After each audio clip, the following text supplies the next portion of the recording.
Hello, hello! My name is Shalana Battles and I am indie author of 3 books. And today I want to do a video to plan February.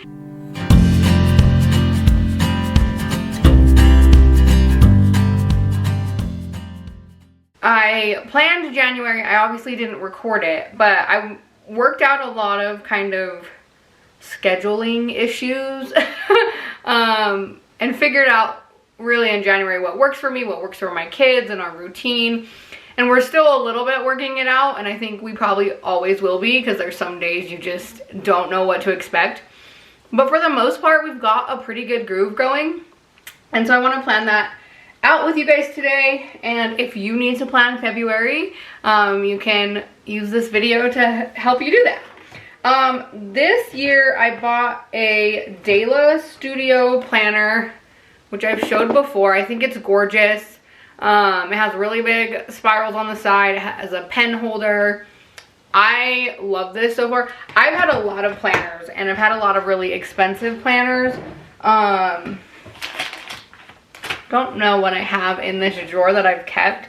This one is like a dollar store planner. I've never even written in it. It's completely blank, but you can write in your own dates, so it's not specific to like a year. So I held on to that one, but I think when I cleaned my office, I got rid of like my old planners, but ones that I really liked when I was teaching was these ones. Erin Condren planners. I don't know if you can see that, but it's like a little teacher checklist. She makes all kinds of stuff. She makes stickers and she makes planners and checklists and like a million things. And I really like her stuff a lot. Just trying to see if I have one somewhere. But this year, I really wanted to try something else for no real reason. Like, I have no issues with Erin's planners. I would recommend them. But I wanted something different. I wanted something new. And like I said, for no real reason. I was just like, okay, I want to see what other types of planners are out there. Is there one I'll use more than the other one? And a lot of times there's not even a rational reason for that. It's just kind of how it works out. I got these stickers on, let's see if it'll ever focus. It says February. Oh, maybe. It's trying. Ooh, there we go. Look how pretty they are. On Amazon. I have 2 Februaries because I bought these same stickers last year. They come in a huge pack. But I didn't use all of them last year. I didn't start planning until like April or something. So I have extra stickers, but they come with every month. They have birthday ones. They have all different types. Ones for paying bills, inspirational quotes, like everything. I'll link them in this video. If you need good planner stickers, these are awesome. They're super pretty. This is the one for March. Give my camera a second. And I've been really happy with them. They stick really well on my planner paper, and I was looking if my light was off because I feel like my light changed. They're a great set of stickers. So I have February open, and I didn't ever use like the full month before. Zoom in. But I'm starting to now. This planner is a daily planner, and I love daily planners. I love them a lot more than weekly planners. Weekly planners do not have enough room for me. And I like the fact that this has like the schedule on the left and a to-do list. Both of those things are really important for me because I'm very chaotic, and so I like being able to schedule my day and have like, okay, at 10 o'clock I'm doing this, at 1 o'clock I'm doing this, but then also have a to-do list on the side. So if there's things I need to do that day, but it doesn't really matter when I do them, I can track that as well. So this planner has been great so far. In the month of January, I have written in it every day. Super proud of myself for that. But the month spread, so I have Wednesday, I have all the YouTube videos that I want to post and record for every Wednesday. And then I want to start doing written blog posts every Friday, so I have that in. The YouTube videos, I just write them as like I have ideas so I don't forget them. So actually for February, I have all of those, which I'm really excited about. And let me check for March. I also have all of March. So your girl is a little bit mind blown at that. Just because I'm not the best planner in the world, and I also have everything for March, which is shocking to me, that I have that many like video ideas already. And I've had a couple that people have asked me for, which is awesome. And I truly hope that eventually my YouTube kind of morphs into that, where it's I am recording things because people ask. And I would love to be able to do that to help other writers if they have specific questions. So if you have questions, please, please, please leave them in the comments or send me a message on Instagram or whatever. Reach out to me in some way, because that's kind of my main goal with this channel, is to answer those questions that writers have, especially people that either are not published or are very, very new to self-publishing. And then in April, I have the last 2 videos of the month, so I have 2 at the beginning. So YouTube videos are pretty set, which is great. My first 2 for February are ones that were requested, so I'm excited about that. And then my 3rd one, I'll be talking about book club again, which I want to do that every month if I can. And then obviously the last video will be to plan March. The first 2 videos in February, like I said, they were ones that were requested. So the first one, I want to talk about how you turn notes into a first draft. And I already have a lot of ideas for that, and I'm excited to record it. And then the second one was also requested, tips and tricks for new aspiring authors. So that'll be specific to people who've never published before, never written a book before. What are some tips to kind of make that happen? So I'm excited about that. The thing that is hard for me is the blog post. And if you're watching this or you watch my YouTube videos, I would love your input. Should I overlap those? Is it pointless to record a YouTube video and then also still have the written blog on the same topic, and vice versa? Should they be completely separate things? Like if I make a video about it, I shouldn't write about it, and vice versa. I have one. Let me see where I wrote it down at. That I need to post that I haven't posted yet, about schedule and about routine and kind of tips as I'm figuring that out. But blog posts for me are so much harder to come up with ideas for. But I do want to be consistently updating my blog. And so that's another thing. If you have something that you would like in written form, please let me know and I can add that. So I need to think of 4 ideas for February. So again, if you have any, please let me know. And we can add those on here. February is also fun because my husband and I go to the hunting expo in Salt Lake City. And that is the same week as Valentine's Day, and we've done that for years, for as long as we've been together, and then he did it for years before he knew me. And so it's a really fun tradition that I like to do. We've gone 1 year kid-free.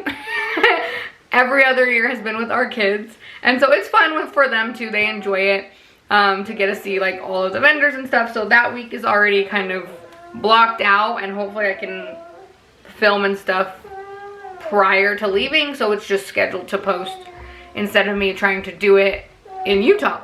I do need to come up with some blog post ideas. Not really sure when I will do that. I mean, if I think of them right now while we're chatting, then I'm trying to get the sticker on here without covering up Sunday. I don't think it's gonna work. Then I'll write them down. If you have any, please let me know. And I don't know if the blog should be like a mixture of things, lifestyle, reading, stuff like that, or if I should keep it all like writing tip related. I don't know. One thing I do want to do a blog post about, but I don't know how to make it long enough, so maybe I can like add in some other things, is, I don't know how to word it, like things I notice first when editing things. And I think that would be a good one for people who are trying to finish a book or trying to start a book, to know what to look for, because there was so much that, I mean, I've written my whole life, but until I had an editor of my own, there was a lot that I didn't know to look for. Crutch words is a big one. I just edited something a couple weeks ago, and I think the word "and" started sentences, it was literally like 116 times or something, which crutch words are totally normal. We don't even usually realize that we're using them. We just put them in, and oftentimes the sentence makes complete sense without them. So I think it'd be cool to do that, and just like other things I notice on my initial read through. Like I said, hopefully it'll help someone as they're writing or as they're editing their first draft to look for those things before they're sending out their work to a beta reader or a copy editor. So I think that would be good. So there's that one. So we still need 3 more. So we'll think about that. I also like to, when I am planning and I remember, to compare my phone calendar, because I put everything in my phone calendar. Compare that to kind of the month and write down any big things. So I know my son's birthday party, which I'm excited for him, and then we're also supposed to do a book club meeting on the 4th, so I'm gonna write that down in here. Okay, and then my son does music class every single Monday, so I'm gonna put that on the actual Mondays in the correct time space. He does that at 12:30, so that I can schedule other things around that. So we'll do that. I try, when I did this in January, to plan as much as I could, and then obviously things come up and you have to add and sometimes adjust. I have been trying really hard to be very strict with my schedule and with my time. Obviously, if I have to make adjustments for something, I do. But even with my friends, if we've planned something and then they're like, oh, I can't do it, or do you want to do it this day? Often, this year, I've just been like, nope, we can reschedule. I'm not really doing things spur of the moment. And a big reason for that is because, at least for me, when I do that, it throws everything else off. I have started to implement those types of boundaries. So if I have like a schedule already, for example, for like Monday, and somebody texts me and says like, hey, do you want to do this today? I literally will say like, no, I already have, you know, this, and this. But we can schedule for later or next week or whatever. I try to schedule with them. And then the same thing is true whenever we have a plan, like me and someone else, And if they give me notice, then yeah, we can obviously change the day, change the time, whatever. But like a while back, I had somebody message me literally the day before we were supposed to do something and asked, hey, instead of tomorrow, can we do this today? And I was just like, no. And some people might think that's harsh, and it's really different for me. And if you know me in real life, you're like, wow, you're making some big changes. But that's the point.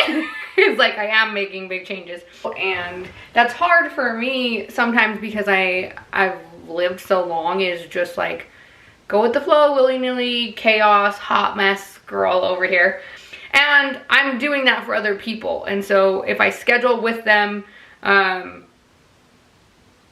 follow through. And it's funny because people that know me in real life have made appointments with me for different things, because I help a lot of people, even people I know, with different things, editing and websites and just random stuff. And now I've been scheduling them in, and I'm like, you know, I can call you this day at this time and help you. And I've been doing that. And so it has been a big change for me, and I think for the people that really know me in everyday life. But it's a two-way street, so I give them that same respect. But I just can't. I will be in a constant state of chaos if obviously certain things come up, especially because I have 2 young children, where I do have to adapt and make changes. But if it's not a have to, then I don't. I just offer to reschedule or to cancel or to whatever. And that's going to be really important for me, I feel like, this year, because otherwise I will get nothing done. I will get to December and I will be where I was last year, and I really don't want that. And so if you're like me and you're struggling to accomplish things and you feel like you're living in a constant state of chaos, which is how I was feeling mostly every day, try that. Try just scheduling things out regardless of what it is. If it's phone calls, if it's work, if it's cleaning, if it's whatever, and stick to it as absolutely close as you can. And then don't feel bad if people are trying to change things up on you last minute, to just say, hey, I'm not available to do that, and just be okay with it. That's been a big one for me. It's a learning experience, but I think it's going pretty good. Okay. We've got the music classes. We've got soccer, I think. We have soccer. My son also plays soccer. That's what's so funny to me too. I homeschool my kids, and you know, you always get the argument about, oh, they're missing out on so many socialization opportunities, and I'm like, who is? Not my son. My son socializes more than most kids I know that are in public school. He's involved in a lot of different things. Somehow we missed the other Saturdays. And so he stays very busy, and he has a lot of friends, and he is not antisocial at all. So, and I put in extra effort, honestly, just because I live so far out of town, that I did not want him to feel isolated living out here. So I do put an effort to make sure he is seeing people and doing things and playing sports and doing all that good stuff. So we've got soccer on there now. I'm just trying to see. I have a hair appointment on the 9th. That's fun. I'm going to put that on the actual time that I have to do it. So like I said, I can schedule around it.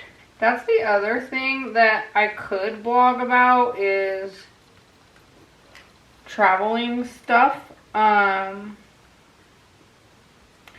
Mostly because a lot of times it influences or inspires me to write.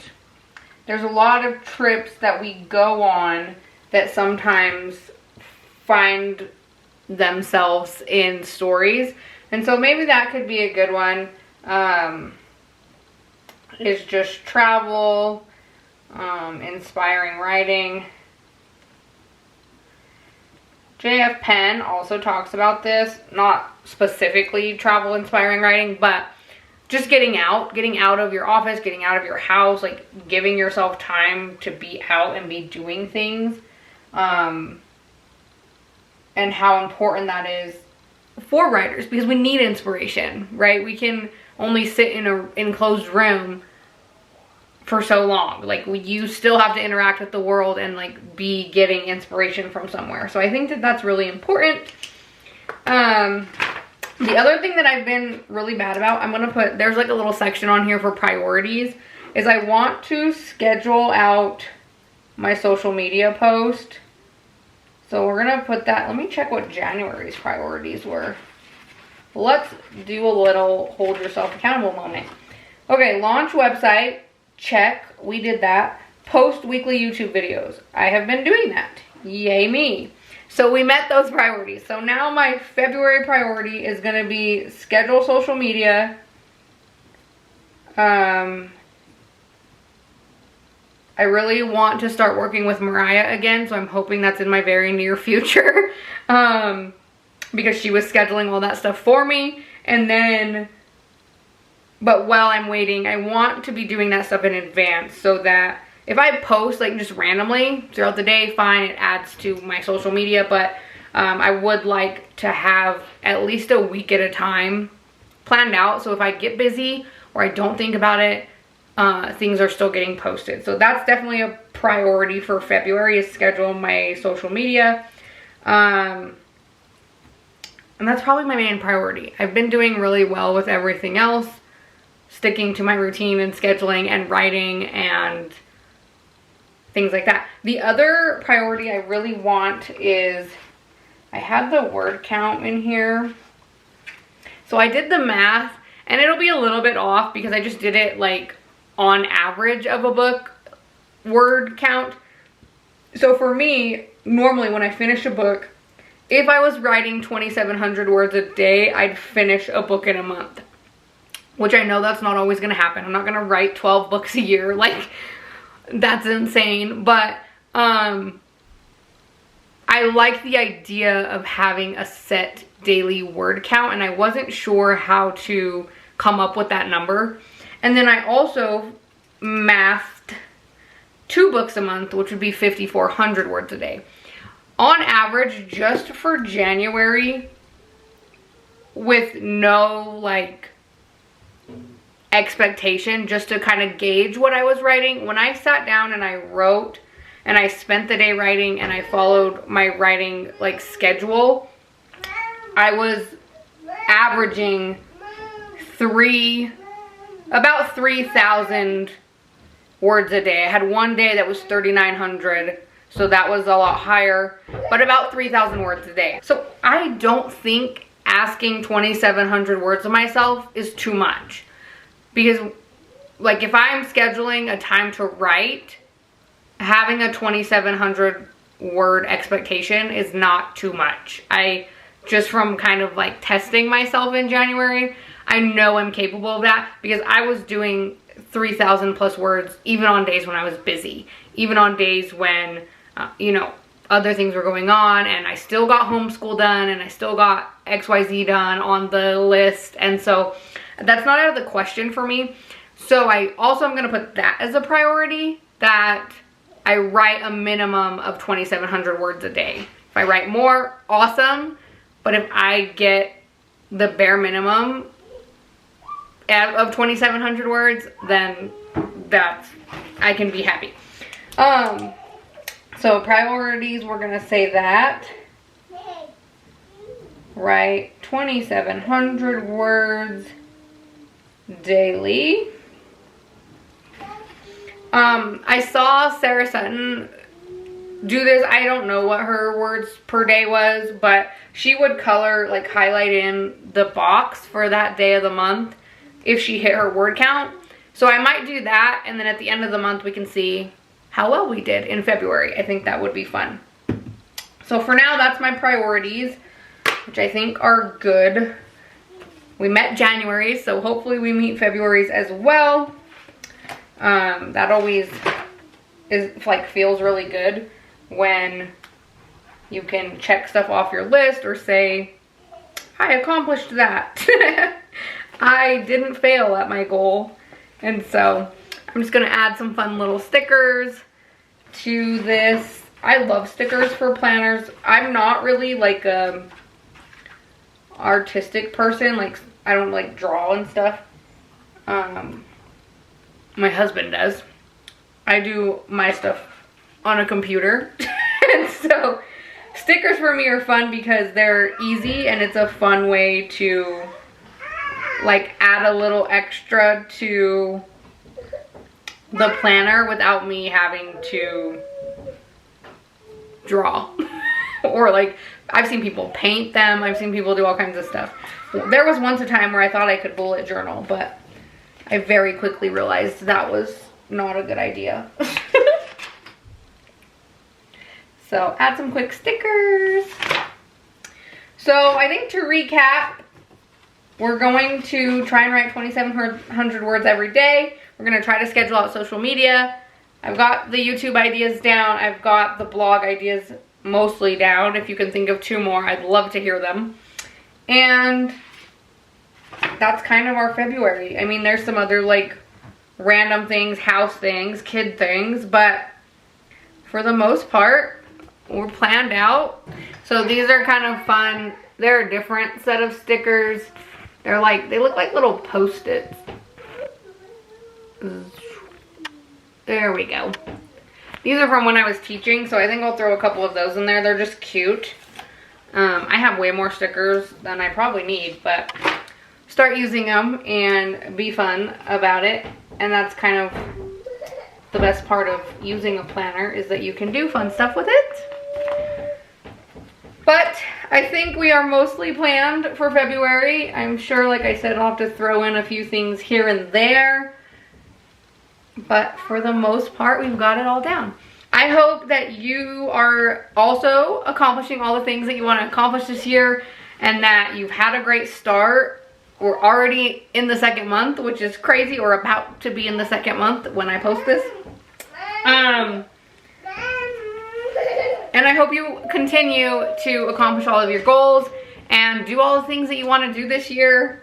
Please, please, please, like I said, let me know in the comments if there's any videos or blog posts that you would like to see. And best of luck with your February. I will see you guys next time. Bye!